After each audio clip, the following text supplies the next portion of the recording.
Let's go Dolphins! Things are getting wild in Miami, and I mean wild. What I'm about to tell you isn't just another offseason update. This is the kind of news that flips a locker room upside down, shocks the league, and leaves fans asking, what are we doing? The Miami Dolphins just pulled off a trade that nobody saw coming, and the ripple effects are already being felt across the NFL. And that's not all. There's a potential second move brewing behind the scenes that could completely reshape the tight end room. But is Chris Grier playing chess, or is he just trying to clean up his own mess? Truth is, Grier should have been fired a long time ago, and yet here he is, making moves that could either save the season or sink it before week 1. I've got everything: the drama, the cap gymnastics, the locker room reactions, and yes, the real story behind Minka Fitzpatrick's return to Miami. But before we dig deep into this mess, smash that like button if you're a true Miami Dolphins fan who bleeds aqua and orange. And if you've been riding with this team through the highs and the heartbreak for more than 2 decades, comment right now. Go Dolphins! My heart bleeds aqua and orange. Now let me break it all down. Now, to the bombshell that's shaking the fan base, the Miami Dolphins have officially traded away Jalen Ramsey, Jonnu Smith, and a 7th-round pick to bring back none other than Minka Fitzpatrick and a 5th-rounder from the Pittsburgh Steelers. That's right, Minka is back in aqua and orange. This trade wasn't just a blockbuster, it was a total reshuffling of the roster and locker room culture. And the reactions? They've been loud, divided, and full of emotion. Let's start with the pure numbers. Miami offloaded about $25.2 million in salary and took back roughly $15.5 million on Fitzpatrick's contract. Add in that the Dolphins paid an extra $3 million of Ramsey's salary to grease the wheels of this deal,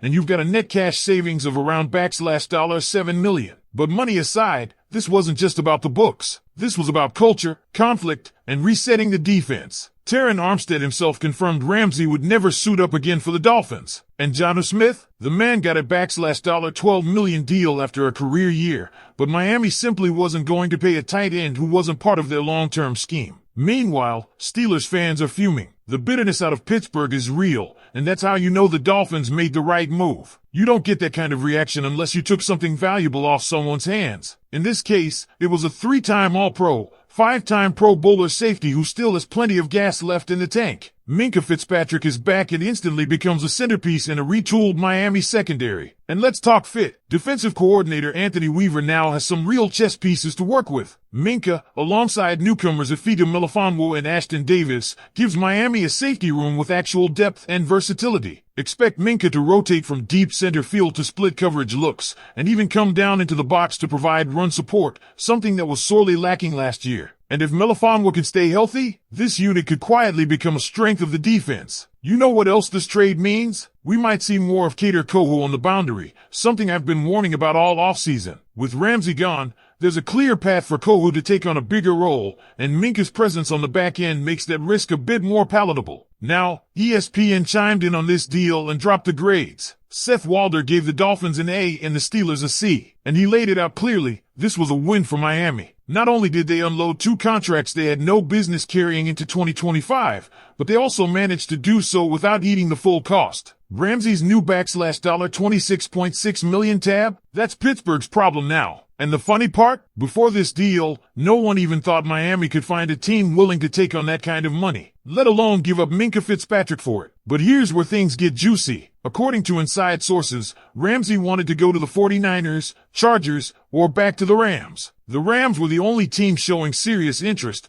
but they reportedly wanted draft picks alongside Ramsey just to take him. In other words, they wanted Miami to pay them to offload him. That's how cornered the Dolphins were. Yet somehow, Grier, yes, the man who still has a job for reasons unknown, managed to flip the script and come away with Minka and a better draft pick. Now, before you start thinking this is all sunshine and rainbows, there are real questions left to answer. With Jonnu Smith gone, the tight end room is bare. And that leads us straight to the next chapter of this drama. The Dolphins are reportedly in the market for Raiders tight end Michael Mayer. Yes, the same Michael Mayer who was considered one of the best tight end prospects in recent memory coming out of Notre Dame. And guess what? Miami has been eyeing him for a while. Rumors of a possible trade were circulating back in March, and those flames are roaring again. But will the Raiders actually let him go? That's where things get complicated. Initially, reports indicated Las Vegas was open to moving Mayer, especially after drafting Brock Bowers in the first round and signing Ian Thomas. But then came the contradictions. One moment, Raiders insider Vincent Bonsignori says they'd consider a serious offer.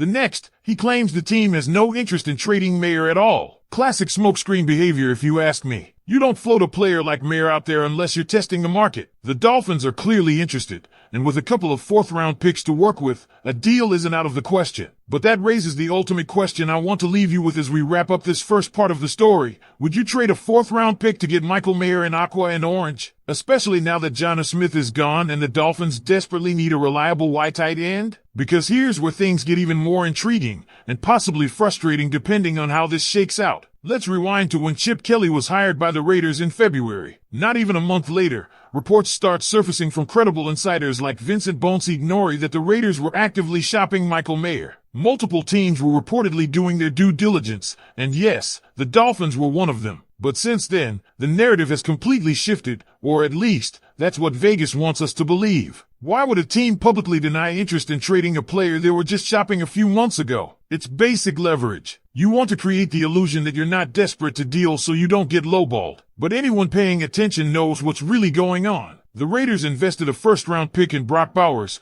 arguably one of the most gifted tight ends to come out of college in a decade. They've also brought in veteran Ian Thomas. That tight end room is suddenly crowded, too crowded to justify holding on to Mayer unless he's a lock for a major role. And here's the kicker, Mayer isn't expensive. He's got a $2.5 million cap hit this year and just $2.9 million next year. That's a bargain for a tight end with his pedigree and potential. If the Raiders trade him now, they free up $1.6 million in cap space immediately. If you're the Dolphins, this should be a no-brainer. You've already cleared space with the Ramsey and Smith trades. You need a young, physical tight end who can contribute right away, especially in McDaniel's hybrid run-pass schemes. And Mayer fits that mold far better than someone like Kyle Pitts, who's more of a finesse receiver than an inline threat. So what would it cost? Based on discussions among league insiders and guys plugged into the Raiders front office, it sounds like one of Miami's 2 fourth-round picks would do the job. Think about that. 1 fourth-round pick. Not a second, not a third, or fourth. You're telling me a team serious about a Super Bowl run wouldn't cough that up for a guy who was considered a top-tier tight end prospect just over a year ago? If Grier doesn't pull this off, it's malpractice. The question now becomes, is Chris Grier even trying? Is he still too busy patting himself on the back for not totally botching the Ramsey trade to focus on fixing a depleted tight end group? We're in a window right now where Tua Tagovailoa,